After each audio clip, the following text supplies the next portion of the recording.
Welcome back to the Quiet on Set podcast and this bonus episode that you'll get in betwixt main shows. And we are about to do a bracket, but we did record this right after we did last week's episode. So without further ado, I'll hand it off to past Ewan. Enjoy. Now let's get to our bracket for Love, Death and Robots.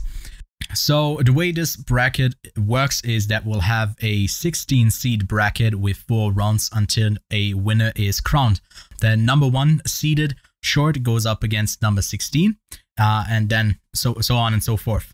Now, because there are a total of 26 short films from Love, Death and Robots, we have to get rid of 10 of them to start the bracket.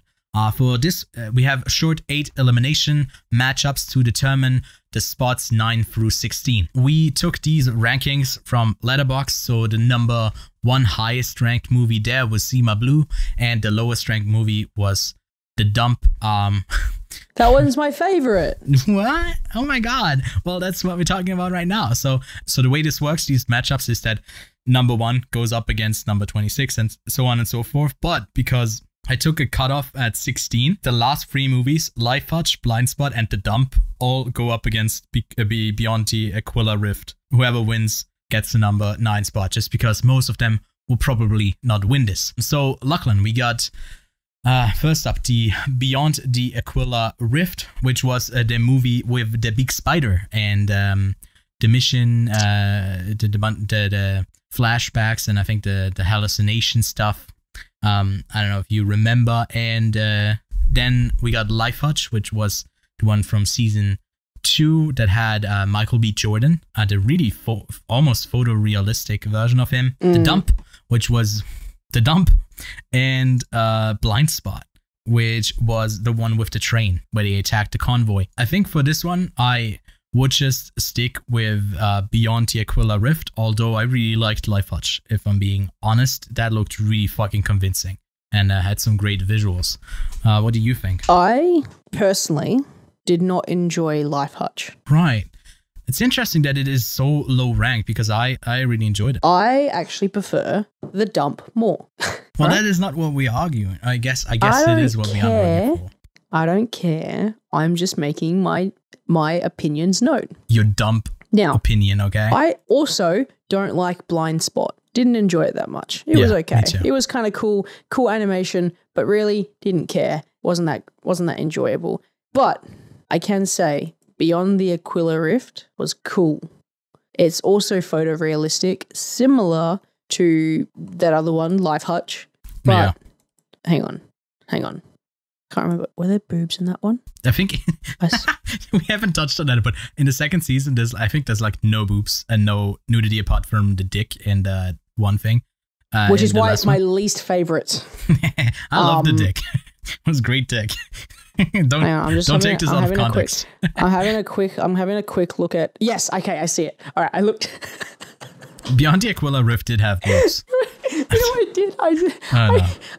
I went into plot keywords in IMDb, and it was like cosmic horror, trapped inside a simulation, arachnid, alien spider, giant web spider, quantum web spider, alien pretending to be human, monster pretending to be human, erased memory, suspicion, old lovers, sex scene, topless female nudity, CGI nudity, mind control, spaceship, trapped spaceship, desolate place, violent outburst, lost in space, human in outer space, and the final one, erect nipples.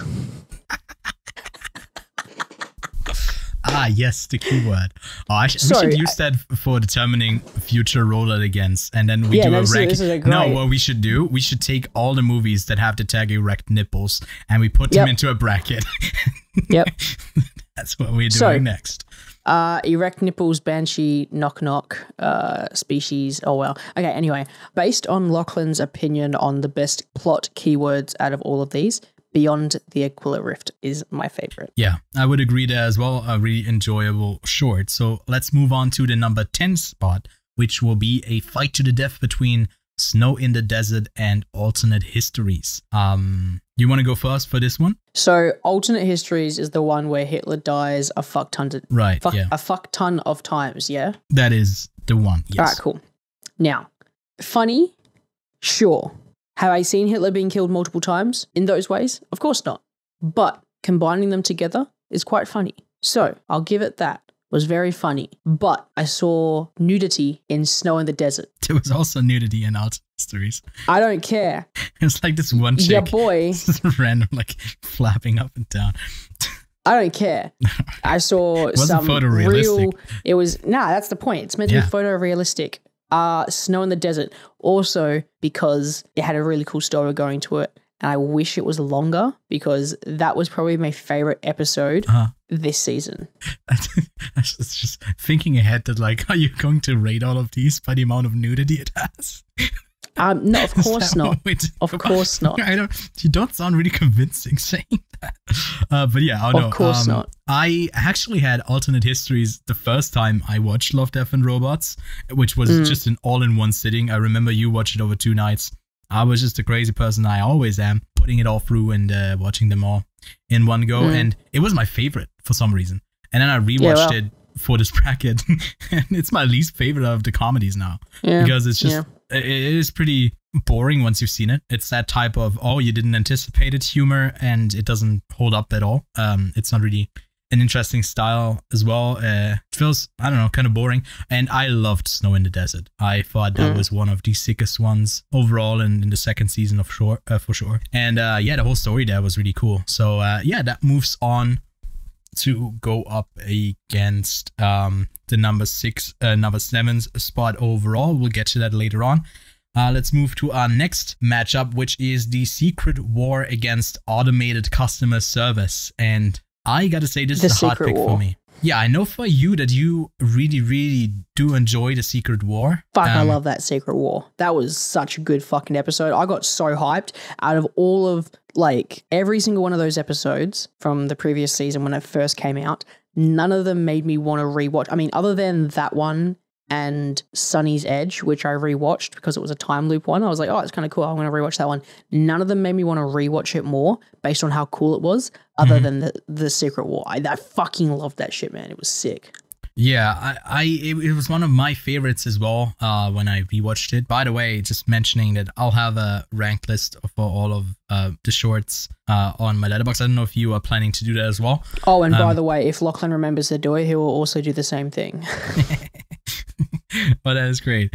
And I think Automated Customer Service was, when I think about it, probably my favorite of the comedy bits. I like Free Robots more.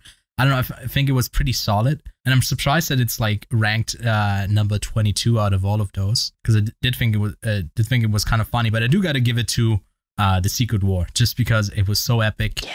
We haven't really touched on the problem of doing this, just the two of us. This could end with us strangling each other virtually to death. In a time we're gonna have to persuade each other. That's the point. We're gonna have to persuade each other. And then that's Love, Death, Robots. Anyways, let's move on to the next matchup. Wait, sorry, I just realized it wasn't Sonnie's Edge that I rewatched. That was a time loop. It was The Witness. The Witness is that cool one that loops around. Yeah, no, I was thinking Sonnie's Edge is the one with the... Yeah, don't worry, I'm getting it mixed up. The Witness. Oh, fuck me up. That was good as well. Sorry. Okay, continue. All right, let's talk about the number 12 spot, which is Suits versus Ice Age.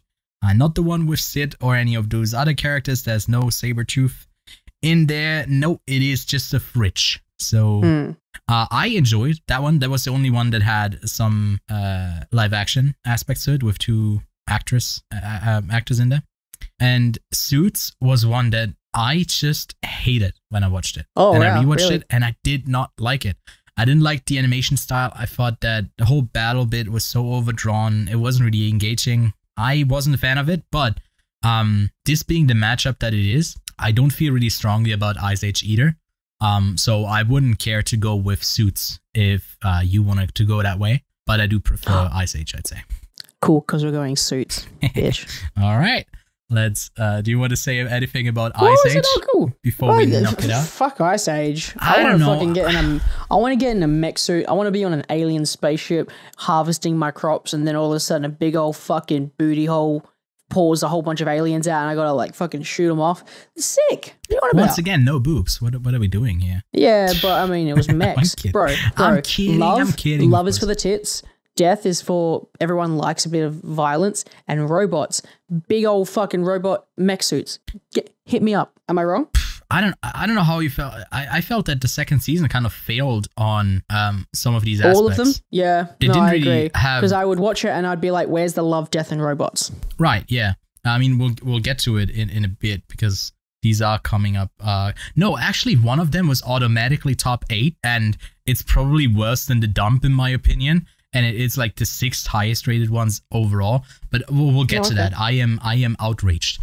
So for number 13, it is not Lucky 13. No, it is the Helping Hand versus the Sucker of Souls. So the Helping Hand was the one with the floating hand at some point in outer space that was also photorealistic that I remember we talked about and just both found it kind of boring. And for me, the Sucker of Souls was it like the art style is so different because it looks so hand drawn, but the overall story I didn't like. I found it boring as well. So again, two shorts that I don't feel strongly about, and I'm happy for you to make the call if you feel cool. I'm gonna go with Helping Hand because I didn't like Sucker of Souls that much in comparison. Yeah. So reason I'm going Helping Hand is because it's basically Gravity, but with a hand as George Clooney. So great performance. That's my thank you. From his hand. Yeah. Mm-hmm. By me, thank you. He's a helping hand, exactly. It's funny that so far we've gone with alongside the rating that it has on Letterboxd. We are fucking basic as fuck. Well, we are basic bitches. Wow, incredible. So let's move on to number 14, which is When the Yogurt Took Over versus Ice. What do you want to start this one? Because I do have opinions. Yeah, cool, sick. I really liked Ice's style. Like, it was cool, pretty. The idea of it was kind of this one guy who isn't modified. That was kind of cool, very interesting. I liked that. And of course, when the fucking whale breaches, stunning. All of it was stunning. But, big but. Oh, yeah, whale had a big butt. That was the love part of the episode. Mm-hmm. There is never a joke that has made me laugh so much where a piece of yogurt goes, "We want Ohio." Yeah. And they also are laughing and they're like, "Yeah, sure." And I was like, okay, that's fucking hilarious. It's so random. So I'm going with When the Yogurt Took Over because it's fucking funny and super and ridiculous and very funny. Yeah, I mean, compared to alternate histories, I think this one maybe gets a chuckle out of you even on a rewatch. And I did think that Ice had, again, like you said, a really fun visual style, but I didn't connect to the story at all. It felt like it didn't arrive at any sort of conclusion other than trying to set up a world that it then didn't go further into. It felt more like, well, here we are pitching this world for a full movie, but we're not doing it right now. And that's not what these... At least in the first season, what they didn't really feel like. I feel like more of the 8 volume 2 shorts were more like, oh, this is a glimpse of what a full movie could be like. I mean, The Secret War is also something that would be really fun as a full movie, but I felt like it lacked something. So I'm definitely going When the Yogurt Took Over as well. And it also has that nice, not British, but it has that narrator voice that is really soothing to listen to. And then we are getting to the last two elimination, well, I guess all of them are elimination rounds, but for the actual bracket, we haven't even gotten to the bracket yet, which is crazy. So let's talk about the Tall Grass versus Shapeshifters. Number 15 and 18 respectively. And I can go first. I thought that The Tall Grass was a perfect example of why is this in this collection of short films. It doesn't have anything to do with love, death, or robots. I mean, I guess you could say that if someone almost dies, then that is close to death, but it just felt like that Stephen King novel, which is like, oh, you get lost in Tall Grass. I think that's even called Tall Grass or something like that. And yeah, what did you think about Tall Grass? Yeah, I agree. The first thing I thought was, is this not a fucking Stephen King movie?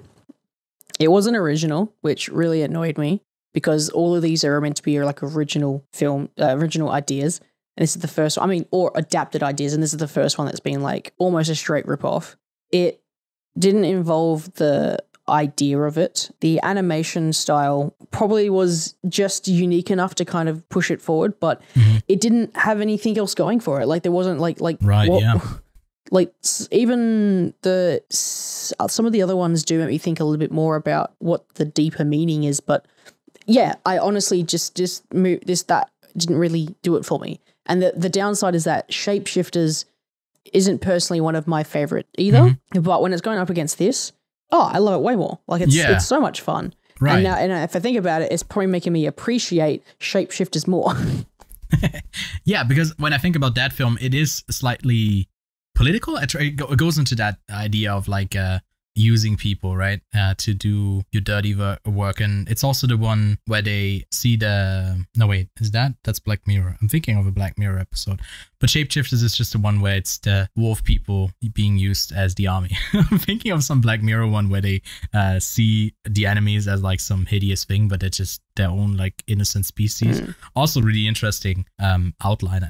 Can't remember. Anyways, let's not talk about Black Mirror, which would actually be a really fun thing to do as a bracket as well, but it's just too many of them. There's just too many of them overall. But I would go with Shapeshifters as well. I actually quite enjoyed this one because it also looks great, but it doesn't look that great that it stands out with the ones who look really great, if that makes sense. Let's kick out the tall grass. Let's cut it down, get a lawnmower in, and let's move to the number 16 spot, which is Lucky 13 versus Fish Night. Should I go first? Yeah, if you'd like to.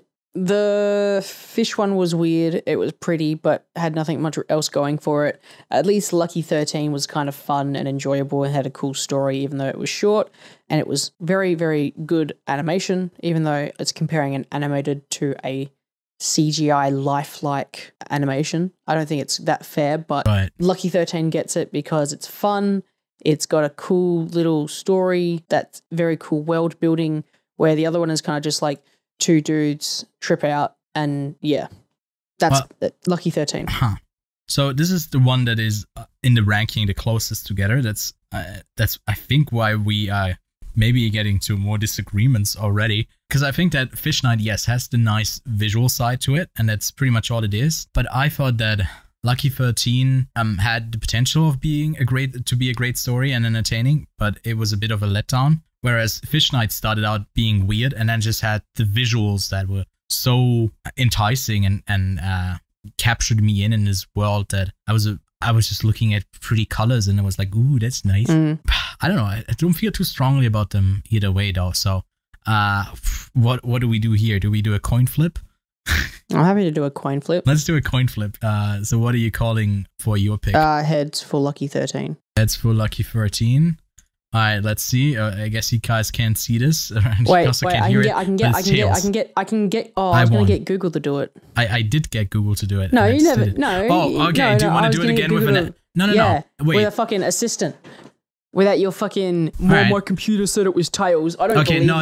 In the theme of Love, Death, and Robots, let's get the robotic voice on the podcast. That makes sense. Actually, let's do it that way, and we'll do it. Let's establish this rule for whenever we have a disagreement that we can't get to like a winner. We do this, right? That's all right. Yeah. All right. Am I asking? Yeah. Hey Google, flip a coin. You got heads. Hey! Oh, it's something I have never heard in the time of quarantine. Sucker. All right.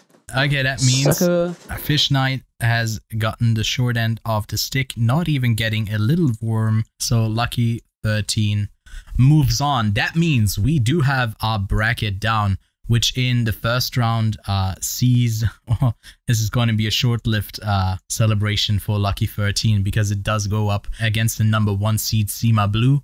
It's got 3 robots versus suits. The Witness versus When the Yoga Took Over. Sonnie's Edge versus Snow in the Desert. Pop Squad versus Shapeshifters. All Through the House versus The Secret War. Good Hunting versus Helping Hand. And The Drowned Giant against Beyond the Aquila's Rift.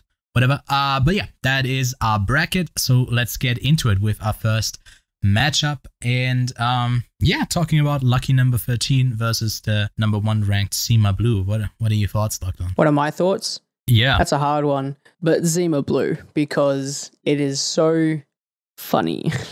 I guess that would also classify as an other comedy one. I personally wouldn't rank it at number 1, but I do see why it is so popular. So yeah, we talked enough about lucky number 13. So let's move on to our next matchup, which is free robots versus suits. So I already know I don't like suits and I like free robots. So my vote and is I like there. 3 robots too. Hey, Put 3 robots firm down, handshakes. baby. Zing, Firm zing. handshakes. Firm handshakes, soft handshakes. Here we go. Wet handshakes. All right, so we got the next one, which is the witness versus the yogurt. When the yogurt took over. Lachlan, what is your vote there?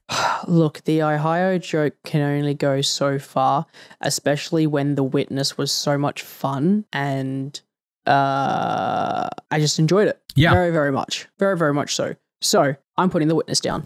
Right. Yeah. The same for me as well. I mean, not even one of the funniest movies overall, I'd say, when the yogurt took over. So The Witness is just, it's got all of it. You know, it's got, wait, does it have robots? No, it's just a time loop thing. I don't know if it is technically, but it does have a lot of nudity, which wasn't the biggest, the best thing about it. Which is highly rated. Very highly rated, yes. I don't remember if Zima Blue had that. Anyways, moving on to the next one, which is Sonnie's Edge versus Snow in the Desert. What are we feeling there? I'm going to say Snow in the Desert. Right. So we haven't talked about Sonnie's Edge yet. So that is the gladiator one where she is inside one of the gladiator fighters that she that usually they would just steer and maneuver, but she transferred her conscience into mind. It, right? It is a really cool idea, and it ends on a nice twist. It has some fun action, but my man, I'm going with Snow in the Desert. That was crazy. I loved it. All right, moving on to Pop Squad versus Shapeshifters. Now, we already said that Shapeshifters wasn't one of our favorites, but we just liked it. And Pop Squad honestly could be, in my opinion, the champion of this whole thing. I think it packs a really interesting narrative with great visuals. It has a cool concept at the core of it, like the dilemma of actual like Black Mirror type of a future where tech is used and it fucks up society. So cool stuff. Yeah. I like it. I would like to say Pop Squad only because he shot a kid. Did he shoot Is that too kid? dark? Did you shoot the kid under your bed as well? Yeah. Right at the start. That's why he hasn't talked, because I shot him. That won't be in the podcast, but I mean that's a callback. Yeah, I'm gonna say Pop Squad because it was fucking dark and sweet and beautiful and stunning at the same time. And I ask a very cool question. Would you stay immortal, but you can't have a kid, a family? No one else can kind of come after. It's just all the old people, which I just imagine to be unbearable. I mean, just look at generational difficulties now, but then it's like immortal beings that just get older, but I don't know. It just sounds horrible. But it's a really interesting look at this because I mean, people get older and older all the time through the advancement of medication and stuff like that. Obviously, this is way exaggerated, but it's a really cool idea. But we'll talk more about this, I guess, as when it goes up against a more, next round for sure, when it goes up against another really tough opponent. So our next matchup is All Through the House versus The Secret War. Yeah, Lachlan, what are your thoughts? I mean, I assume this one's hard because I really like The Secret War. Yeah. But when I was watching this episode All Through the House and I saw the animation style and I was like, yes, finally, a different kind of animation style, like clay animation. Stop motion animation. Yeah. I'm so excited for this. And they're like, it's like a Christmas tale. And I was like, yes, where is this going to go? And they make Santa a fucking beast. And I'm like, oh, okay. So it's cool. But at the same time, I was kind of disappointed that's it. It's just going to be a monster instead of Santa. And I was like, okay, I can accept that. But when the monster gets up real close and mimics essentially what happened in Alien and then puts its hands on its fucking head and says, good. I couldn't stop laughing because it was funny and terrifying at the same time. I love it. Okay, well, I guess we have a vastly different opinion on it because I thought that was by far the worst, maybe even the worst of the entire series of Love, Death, and Robots. I hated it. I was like, different animation style, same as you. I was like, where's this going? 2 kids. Like, already can't have the sex part. Disappointing. Maybe. I don't know. Maybe unless. Jesus Christ. Kidding, of course. But then it just goes into the direction of, let's just have something shocking thrown at you. Oh, Santa's a monster. What does he do? Does he kill one of the children if he's bad? No, he just fucking spits up a bunch of cough balls, what he drank last night, and the present, which is also the same thing, just wrapped around in a present. And I don't know, it was nothing. It was just a bunch of nothingness, and I thought it was really fucking boring. And I just loved the Secret War. But let me bring this back around. Right. I loved how fucked up it was, and I liked how funny it was, and I liked how it took where I wanted it to go and changed it, and then brought it back and then changed it again. It would have been fucked up if one of the children would have gotten eaten. I'm still like, that's what I thought. I was like, if he said bad, I was like, okay, that would have been cool. But that was at the time, and then they do that little cutaway where it's like, what do you think would have happened if we weren't good? And I was like, all right, that's pretty funny. Yeah. I'm still going to be saying the Secret War, only because, again, I didn't rewatch All Through the House a second time, but I watched The Secret War twice and went, this is fucking sick. Yeah. And also, it might be because I played the Metro games just before this series came out. And when I saw that, I was totally in this mindset of being a Russian dude in a nuclear wasteland. So when I saw this, I was like, fuck yeah. Yeah. But I'm trying to be as unbiased as possible. Right. Okay. Well, I mean, I'll take that. I'm really happy. And it's going to be a tough next round with Pop Squad versus the Secret War. But in the meantime, we got Good Hunting versus Helping Hand. So yeah, we haven't talked about Good Hunting yet. Lachlan, what are your thoughts on this one? I remember watching it and not enjoying it as much as a lot of other people did. I did like the animation style, but it wasn't until when I sat down and watched the series again that I really did appreciate it. So my initial viewing was unfortunately, it wasn't great. I didn't, I guess, enjoy it. I enjoyed it the second time, definitely. So, beautiful animation style, really cute story. I'm just not a furry, man. I don't know. I don't know what to say. Well, this goes out to all the furries. I'm voting for Good Hunting. Okay. Embrace me as part of your community. I am going to use you for views, but I actually don't align with your views. I'm also voting for Good Hunting, but I'm not going to talk about if I approve their views or not. Yeah, I like maybe to stay we shouldn't mysterious. get into that. I don't know, maybe. I'm just going to stay as mysterious as possible. You are very, very mysterious. I mean, we know that Kelly is turned on by visuals. That's literally what it says when you join the Discord. It's one of her tags. Good. And we don't know anything about you. You are Teely, the mysterious man. I love that also. Just a side note for the listeners that while we are doing this, Lachlan is already predetermining what moves into the next round before we even talk about it, which is really funny because I know what he wants to vote, which is nice for what we do, but it also feels like, do you know what I'm voting, Lachlan? Or you're just really confident in your arguments? I'm just very confident in these arguments. Well, then let's move to the next one, to the last one of the last round, which is the Drowned Giant versus Beyond the Aquila Rift. And I love me some giant dick, you know? Not on Netflix, on a different side. No. That is a terrible joke. Drowneddick.com. Drownedgiant.com. It's just a bunch of fan fictions how he landed there. That's what the internet would do, you know it.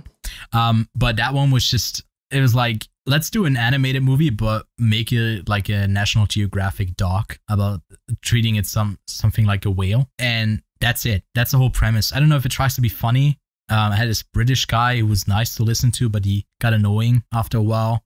It wasn't really insightful or like clever or anything, although it tried a bit to be. And the time loop stuff, not the time loop, I guess the spider stuff in Beyond the Aquila Rift is just better, in my opinion, more entertaining.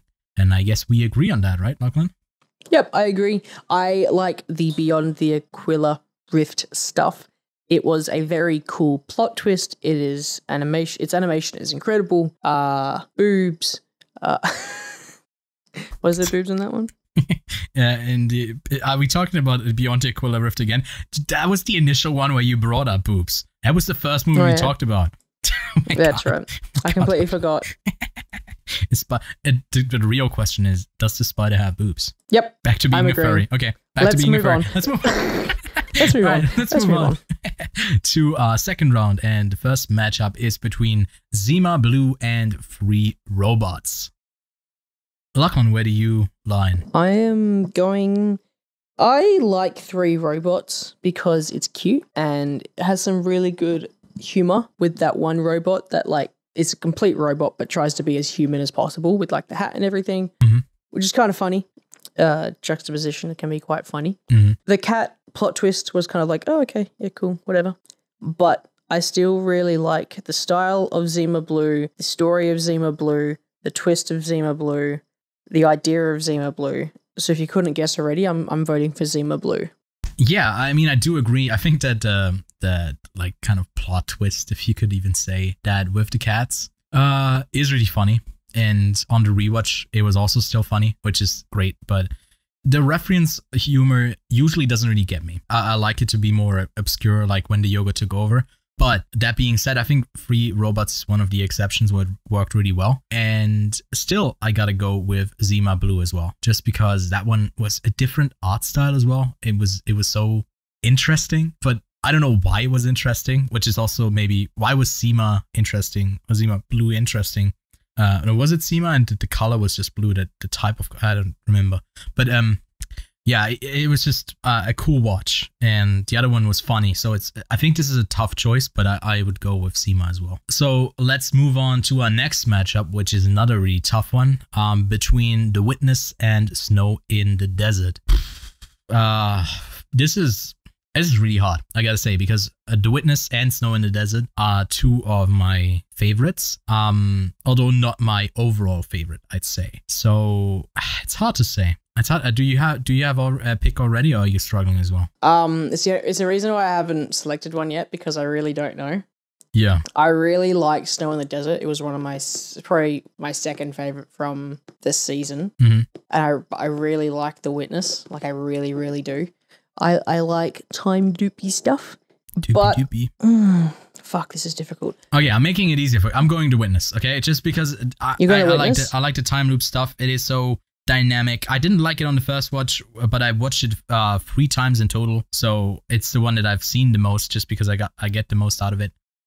Snow in the Desert is really cool fight scenes, but it is not.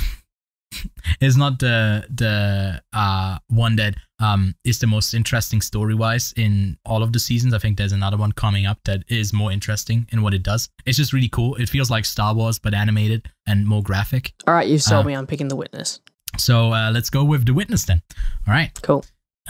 So moving on to another tough matchup between Pop Squad and the Secret. We're going ooh, kawaii. God damn it. I hate myself for that. But yeah, between Pop Squad and the Secret. Fuck. Are you okay, sir? Our next matchup is between Pop Squad and the Secret War. So, Lachlan, I've seen you already made your selection. So, I've already made my selection, sir. And that is Pop Squad. Pop Squad. So it sounds like a fun either drink or like snack. It's a great title. Yeah, this is the end for the Secret War and the Russians. What they can take is being the first movie filmed in space, but they can't take the Quiet on Set bracket for Love, Death, and Robots. So Pop Squad moves on into the semifinals. And then finally, we got... Rest in peace, Secret Wars. Rest in peace, Secret Wars. Yes. Then finally, we got a Good Hunting versus Beyond the Aquila Rift. And Lachlan, what are you voting for here? I'm going Beyond the Aquila Rift once again. This calls for another coin flip, because Good Hunting is actually one of my favorites overall. So let's get who gets. I can't talk anymore, man. Been going for so long. Ready? Yeah. Hey, Gugu, flip a coin.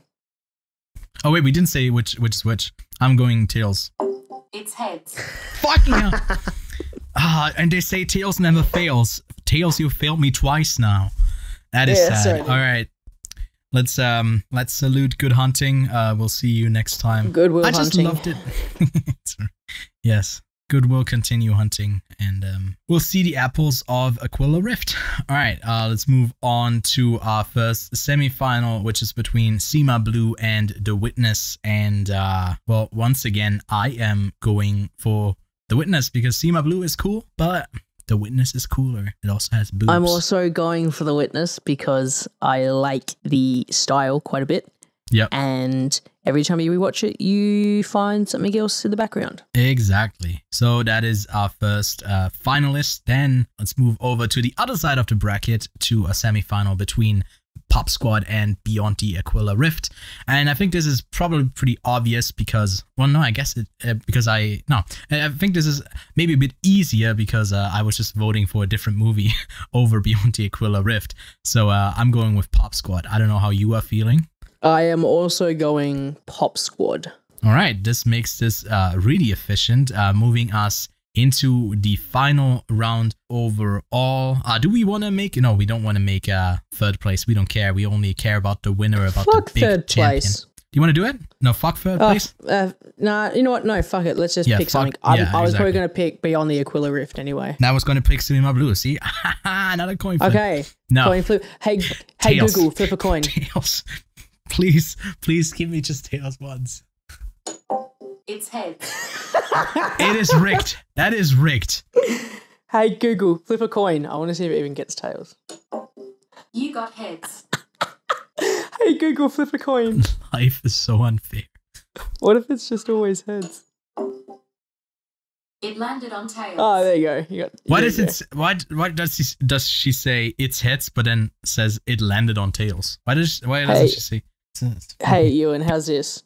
How about I'll record a voice clip with me saying, "Oh no," and so you can edit it so it seems like Tails got the first one, and you get your third place. Okay. We are no. Oh no! I can't believe I lost. Oh no. Okay, cool. The So integrity of the show is once again. We don't have question. integrity. The fuck do you think we have integrity dare you? for? I've talked about furries killing children and not getting sponsors. Do you think we don't have integrity? And I bet you that didn't make it into the podcast. It probably didn't. No. It probably didn't. No. All right, let's get to our finals then. But if the listeners want to subscribe to my furry killing kid podcast, furry killing kid podcast, not furry killing podcast kids for kids. No. Okay. FKKP. Yeah. It rolls off the tongue. All right, The Witness or Pop Squad? What are you going for? This is a hard one. Because I said that The Witness wasn't my favorite overall, but I don't know, maybe it is actually. And Pop Squad does have killing children, which is really nice. No, it does have that story. But if I look at this now in this final round as what is Love, Death, and Robots? What should it represent as a top pick?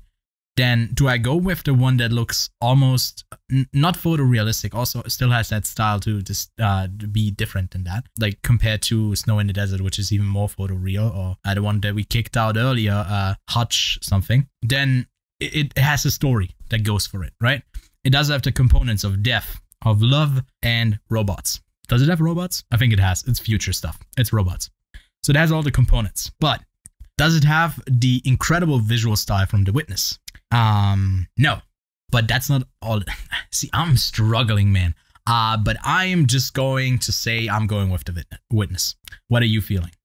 Looks like we have to do a coin flip. For the final, that would be disappointing. Look, I have to go Pop Squad. Yeah. The main reason I have to go Pop Squad is, again, the same reason, Love, Death, Robots. If you want to have a family, you call it Wendy's. Lose your immortality. Yeah. Mm-hmm. Exactly. If you, and again, that's also confronting the death side of Love, Death, Robots. Right. With the robot side, robots don't necessarily have to be robots. It can be the future. It can be technology. And what we can, and that's the immortality side of it. Mm-hmm.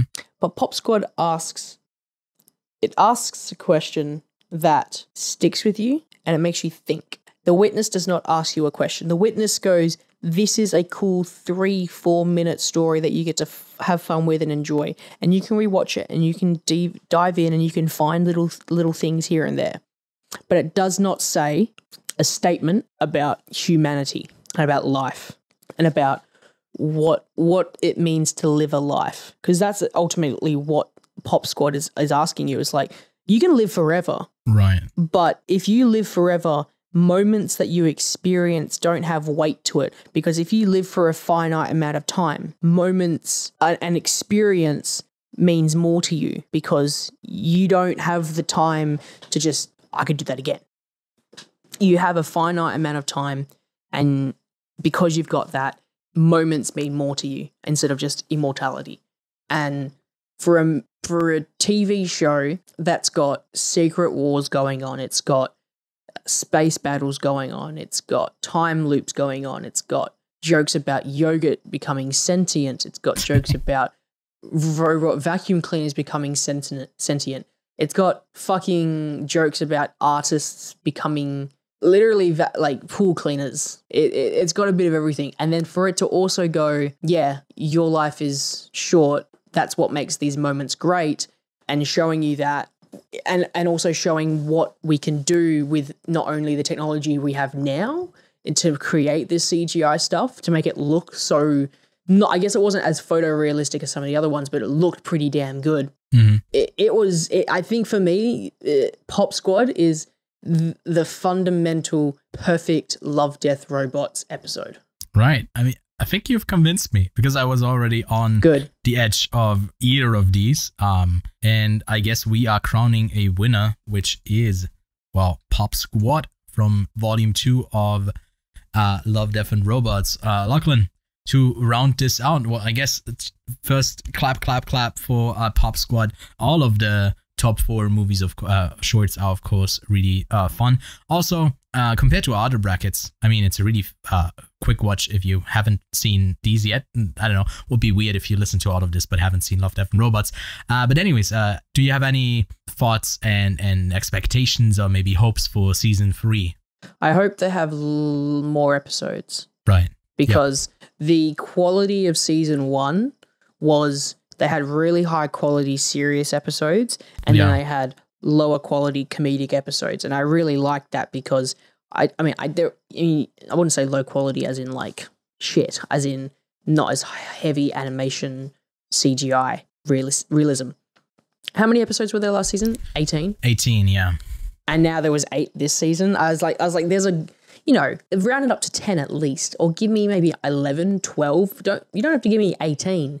But yeah, I think because there was such a pressure of them trying to release it out, because people trying to keep people interested, they probably didn't have enough time to make all of those, or maybe they just didn't have enough studios, or maybe COVID affected it. I don't know. For sure, yeah. I just wanted more than just 8 episodes because I finished it in about, an hour? Less? Right, yeah. No, it doesn't. I don't know, actually. There's a few that are like solid 17 minutes. So I think it comes at normal movie time. An hour or so. Hour but 20, hour 30, I did watch the first season over the span of maybe 2 to 3 nights, where this one I literally watched it in one sitting. So, look, next season, give me a little bit more. Something maybe in between. 18. It's something in between. 24. Give me 26. A little give me bit 13 more episodes. humor. I would like a little bit more humor. That'd be nice. Mm-hmm.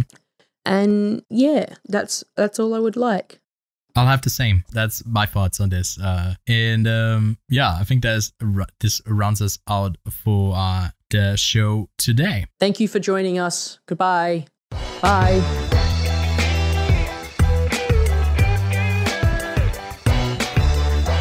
All moments are lost, like tears in rain. And that's a wrap. Cut. And that's a wrap, everybody. Good Back job. to Meet me at the after positions. party. All right, first positions. All right, yeah. All right, goodbye. Bye-bye. Wait, is it, when you say to a child go back to first positions, does it mean it has to go in like to the infant? Wait, well, am I a priest or am I...